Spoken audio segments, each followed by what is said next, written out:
നിന്റെ ഫോൺ വിളിയൊക്കെ അവസാനിച്ചു കഴിഞ്ഞു. പ്രഭ ആരാണെന്നോ നീ കരുതിയത്? നാളത്തെ ദിവസം നിന്റെ അവസാനത്തെ ദിവസം.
ഹലോ, നീ എന്തിനാ എന്റെ കോള് കട്ട് ചെയ്തേ?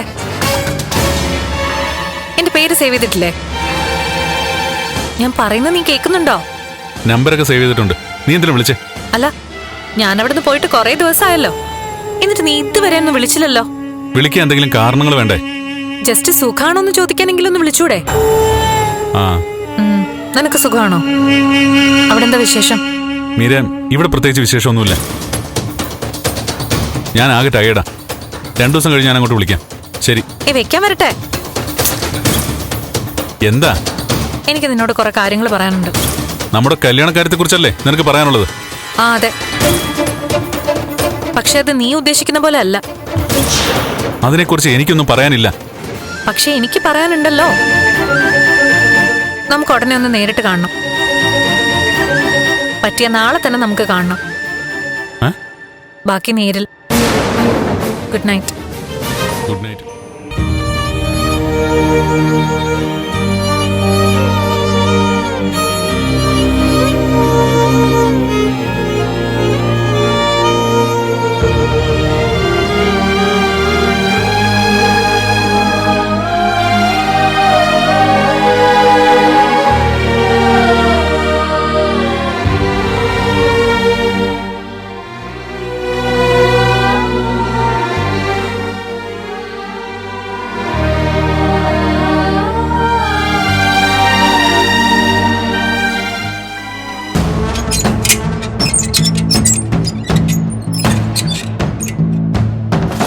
ഇന്ന് പകൽ മുഴുവൻ ഞാൻ ദേവിക്ക് വേണ്ടി അമ്പലത്തിൽ പ്രാർത്ഥനയിലായിരിക്കും.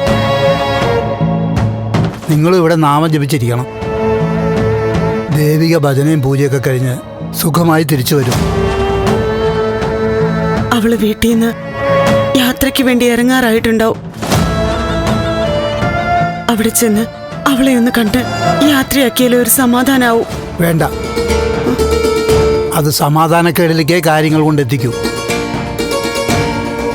അമ്മയെ കണ്ട് അവള് കരയും, അവളെ കണ്ട് നീയും കരയും. ചിലപ്പോൾ യാത്ര തന്നെ മുടങ്ങിപ്പോവും. ഒന്നും വേണ്ട. ഇന്നലെ അമ്മ ഒരു പൊടി ഉറങ്ങിയിട്ടില്ല. ഓരോന്ന് പറഞ്ഞ് കരഞ്ഞു കിടക്കുമായിരുന്നു. കല്യാണ കാര്യത്തില് നമ്മുടെ മോക്കൊരു വലിയ തെറ്റാ പറ്റിയതെന്ന് മനസ്സിങ്ങനെ പറഞ്ഞുകൊണ്ടേയിരുന്നു. അരുത്. അവളുടെ കഴുത്തിൽ അവൾ ഇഷ്ടപ്പെട്ടയാൾ താലി ചാർത്തി കഴിഞ്ഞു.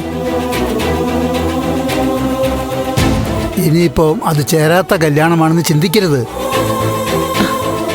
നന്ദമോനെ കുറിച്ചല്ല ഞാൻ പറഞ്ഞത്. നന്ദമോനെ പോലെ ഒരു ഭർത്താവിന് കിട്ടിയത് ദേവിയുടെ ഭാഗ്യ. പക്ഷേ ചെന്നു കയറിയ വീട്, ആ വീട്ടിലും എല്ലാവർക്കും അവളോട് സ്നേഹമല്ലേ ഉള്ളൂ. സിദ്ധാർത്ഥൻ സാറിനും രജനി മോൾക്കൊക്കെ നല്ല മതിപ്പാണെന്നല്ലേ നിങ്ങൾ എന്നോട് പറഞ്ഞത്. കുഴപ്പം അപ്പം ആ വീടിനോ വീട്ടുകാർക്കോ ഒന്നുമല്ല, ഒരാളിന് മാത്രം, പ്രഭാവതിക്ക്. മതിയല്ലോ. ആ വീട്ടിൽ ബാക്കി എല്ലാരും ദേവിയെ സ്നേഹിക്കുന്നുണ്ടെങ്കിലും പ്രഭാവതി വിചാരിക്കുന്ന കാര്യങ്ങൾ മാത്രമല്ലേ നടക്കുന്നുള്ളൂ.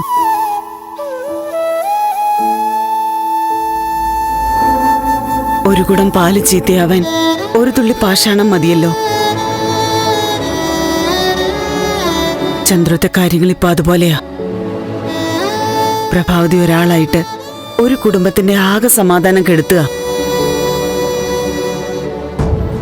ആർക്കെങ്കിലും പ്രഭാവതിയുടെ തെറ്റ് ചൂണ്ടിക്കാണിക്കാൻ പറ്റുന്നുണ്ടോ? തിരുത്താൻ സാധിക്കുന്നുണ്ടോ?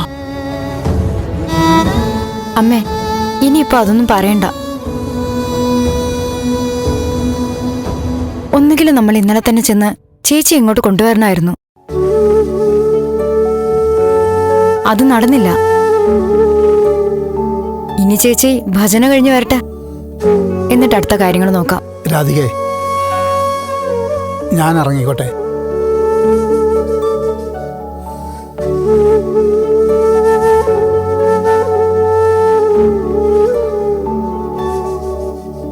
ഈശ്വര, എന്റെ മോളുടെ കാലിൽ ഒരു മുള്ളു പോലും കൊള്ളിക്കാതെ അവളുടെ കൂടെ ഉണ്ടാവണേ.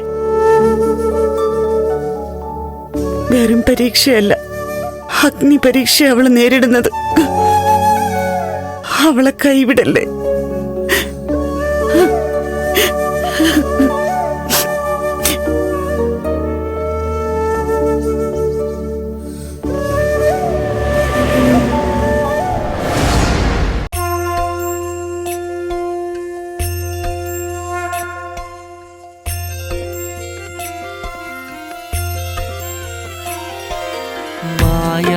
മനോഹര മാധവ മധുസൂദന മരതക മണിവർണ്ണ കണ്ണ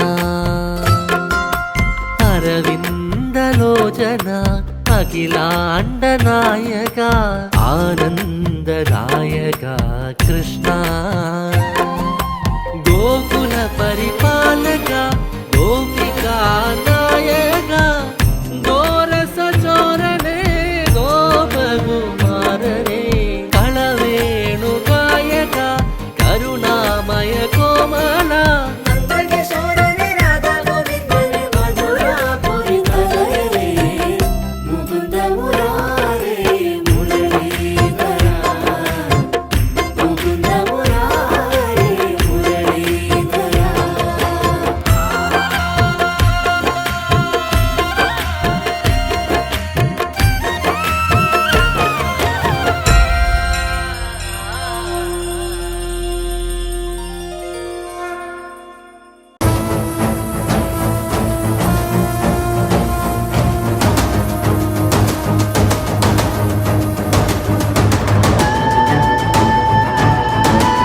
നിന്റെ പ്രാർത്ഥന കഴിഞ്ഞെങ്കിൽ ഇറങ്ങാം.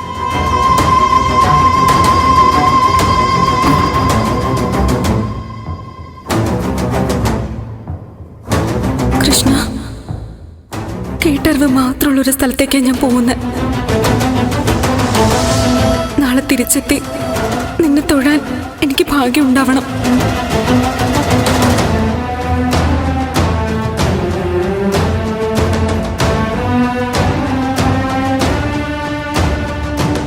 ഇറങ്ങാം. നിന്റെ പാട്ടു പ്രാർത്ഥനയൊക്കെ എനിക്ക് ഇഷ്ടപ്പെട്ടു.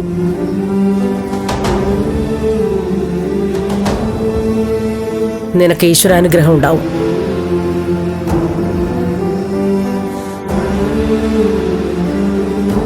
ഇപ്പൊ ഇറങ്ങിയാൽ ഉച്ചപൂജയ്ക്ക് മുൻപ് ക്ഷേത്രത്തിലെത്താൻ പറ്റും. ദേവിക്ക് ക്ഷേത്രത്തിൽ പോകുന്നതില് സന്തോഷമുള്ളൂ.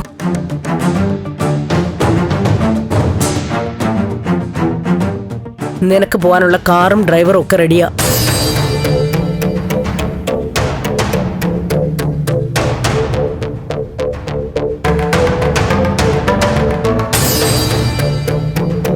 ഭാർഗവിക്ക് പോകാൻ എന്തെങ്കിലും അസൗകര്യം ഉണ്ടെങ്കിൽ പറയണം. മറ്റൊരു സ്ത്രീയെ ഞാൻ പറഞ്ഞു ഏൽപ്പിച്ചിട്ടുണ്ട്.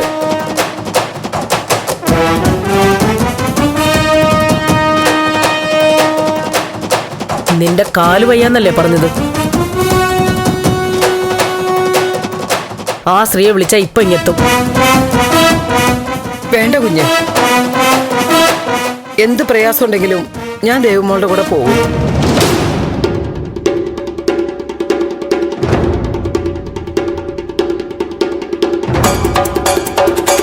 ഞാനിതൊരു വഴിപാട് പോലെ മുത്തപ്പനെ നേർച്ചയാക്കിയതാ ഇന്നലെ തന്നെ.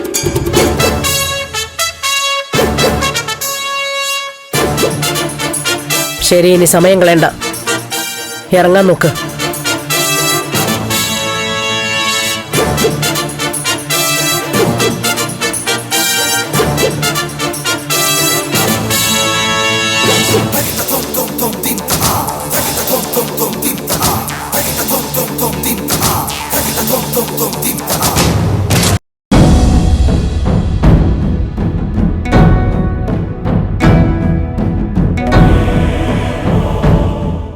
കൃഷ്ണ, എന്നെ നീ കാത്തുകൊള്ളൂന്ന് ഉറപ്പുണ്ട്.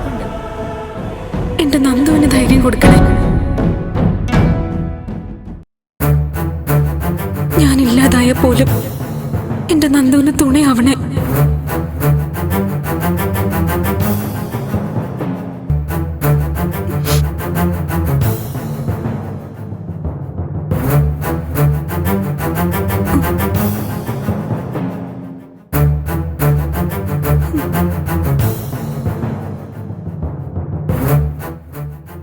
അണ്ണാ, അപ്പോ ഞാൻ ഇറങ്ങാം. ദേവികയെ പൊക്കിക്കഴിഞ്ഞ ഉടനെ തന്നെ ഞാൻ ശിവസാറിന് മെസ്സേജ് ഇടും. ഓക്കെ എന്നായിരിക്കും മെസ്സേജ്. ശിവസാറ് മെസ്സേജ് ചേട്ടനോട് പറഞ്ഞു. സുഭാഷേ, ആ ഓക്കേക്ക് വേണ്ടി ഞാൻ കാത്തിരിക്കും. അവളെ പൊക്കി ഞാൻ നേരെ എൻ്റെ താവളത്തിലേക്ക്. അടുത്ത മാസം അണ്ണൻ പുറത്തിറങ്ങിക്കഴിഞ്ഞാൽ ഉടനെ നിങ്ങളുടെ കല്യാണം. ദേവിയെ സ്വന്തമാക്കിക്കൊണ്ടാവണം എന്റെ പ്രതികാരം തുടങ്ങുന്നത്. അണ്ണാ, ആ ദേവികയുടെ കൂടെ ഏതോ ഒരു ജോലിക്കാരി ഉണ്ടെന്നല്ലേ പറഞ്ഞത്? അവിടെ എന്തെങ്കിലും പ്രശ്നം ഉണ്ടെന്ന് തോന്നിയാ ഞാൻ ആ ജോലിക്കാരി അങ്ങ് തട്ടും. അത് തട്ടിക്കോ, അതൊന്നും പ്രശ്നമല്ല. പക്ഷെ സുഭാഷ, കാര്യങ്ങളൊക്കെ കരുതലോടെ വേണം. അണ്ണ പേടിക്കാതാ. ഈ MLA സിദ്ധാർത്ഥ സാറിന്റെ മരുമകളല്ലേ ഈ ദേവിക? അതിൻ്റെ ഒരു ബഹളമൊക്കെ ഉണ്ടാവും. അതെങ്ങനെ കൈകാര്യം ചെയ്യണമെന്ന് എനിക്ക് നന്നായിട്ടറിയാം. ഈ സിദ്ധാർത്ഥ സാറിന് മുകളിലുള്ളവര് എന്നെ രക്ഷിക്കാനുണ്ടെണ്ണ. സുഭാഷ, നീ എനിക്ക് വേണ്ടി ചെയ്യുന്നൊന്നും ഞാൻ മറക്കില്ല. അതൊന്നും അത്ര വലിയ ആനക്കാര്യമല്ല അണ്ണ. അണ്ണൻ്റെ ആഗ്രഹം നടത്തുന്നു, അതെൻ്റെ സന്തോഷ. അണ്ണനെ ജയിലിലാക്കി ഈ പെണ്ണ് ഇന്നു മുതൽ നമ്മുടെ തടവില്ല.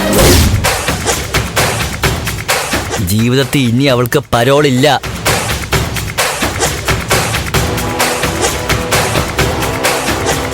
അണ്ണ, എന്താ? അതെ, ഒരു മുൻകരുതൽ പോലെ ഞാൻ ചോദിക്കാം. അവളെ തട്ടിയെടുക്കുന്നതിനിടയിൽ നമ്മൾ പ്രതീക്ഷിക്കാത്ത എന്തെങ്കിലും സംഭവിച്ചെന്നിരിക്കട്ടെ. അതായത് അവൾ എൻ്റെ പിടിയിൽ കിട്ടിയില്ലെന്നുള്ള അവസ്ഥ വന്നു. അങ്ങനെ ഒരു നിമിഷം വന്ന ഞാൻ അവളെ അങ്ങ് തട്ടിയാക്കട്ടെ. അല്ല, അവസാനത്തെ കൈക്കത് ഉണ്ടാവും. നമ്മുടെ ഒരു രക്ഷയ്ക്ക് അവളെ തീർക്കേണ്ട ഒരു അത്യാവശ്യമുണ്ടെങ്കിൽ ഞാനങ്ങ് തീർത്തേക്കട്ടെ. തീർത്തേരെ. നമ്മുടെ രക്ഷയ്ക്ക് വേണ്ടി മാത്രമല്ല, എനിക്ക് കിട്ടാത്തത് വേറെ ആരും അനുഭവിക്കാതിരിക്കാൻ കൂടിയാ. അവളെ അങ്ങ് തീർത്തേരെ. പക്ഷെ കൊല്ലുന്നതിന് മുമ്പ് അവളെ ഒന്ന് അറിയിച്ചേക്കണം. ഇത് കാർത്തികേയന്റെ കൊട്ടേഷനായിരുന്നു. അതത്ര ഉള്ളണ്ണ. അപ്പൊ ശരി, ഞാൻ ഇറങ്ങട്ടെ.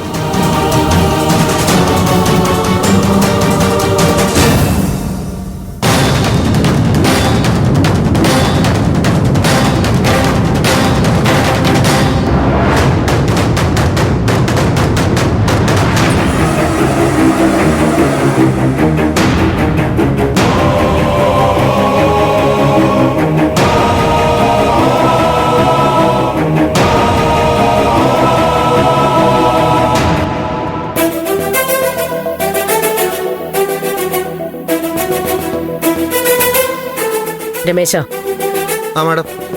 ചിന്നാർമുടിയിൽ കാർ എത്തുന്ന ദൂരം വരെ പോയി ഇവരെ ഇറക്കി വിട്ടിട്ട് നീ ഇങ്ങ് വരണം.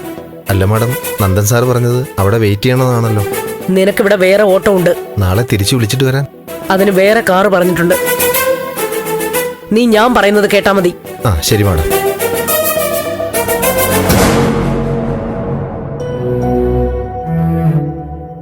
നന്ദു, പോയിട്ട് വരാം.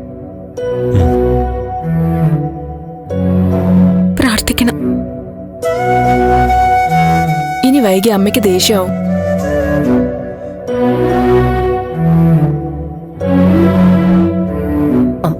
എത്ര നേരമായി? ഇനി എന്താ താമസം? പോകാൻ ദേവികയ്ക്ക് താല്പര്യമില്ലെന്നുണ്ടോ? അങ്ങനെ പറയില്ല ആന്റി. ഞങ്ങളിതേ ഇറങ്ങാം.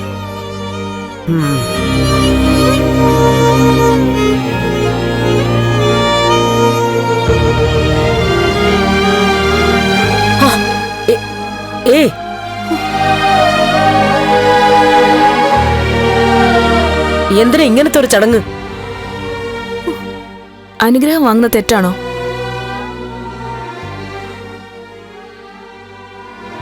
ദേവിക, എനിക്ക് ഇതുപോലെയുള്ള കാര്യങ്ങളിൽ ഒട്ടും താല്പര്യമില്ല.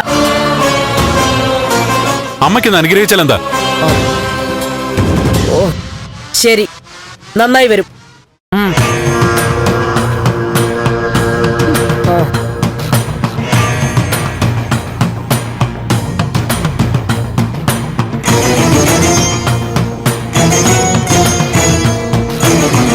പോയിട്ട് വരാം ചേച്ചി.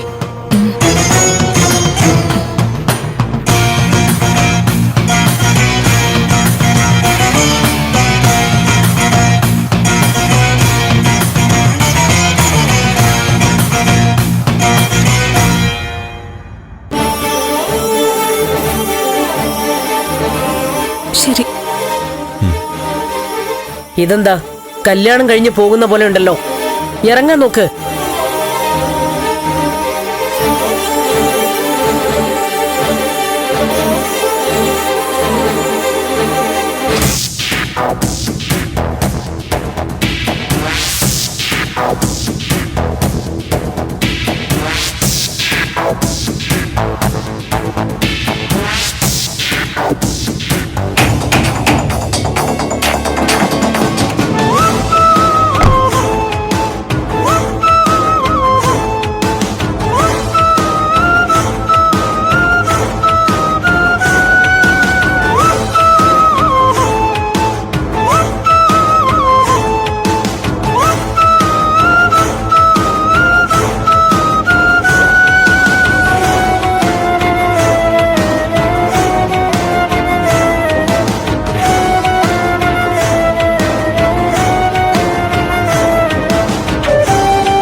രമേശ, ഓ എന്നാ പൊയ്ക്കോ.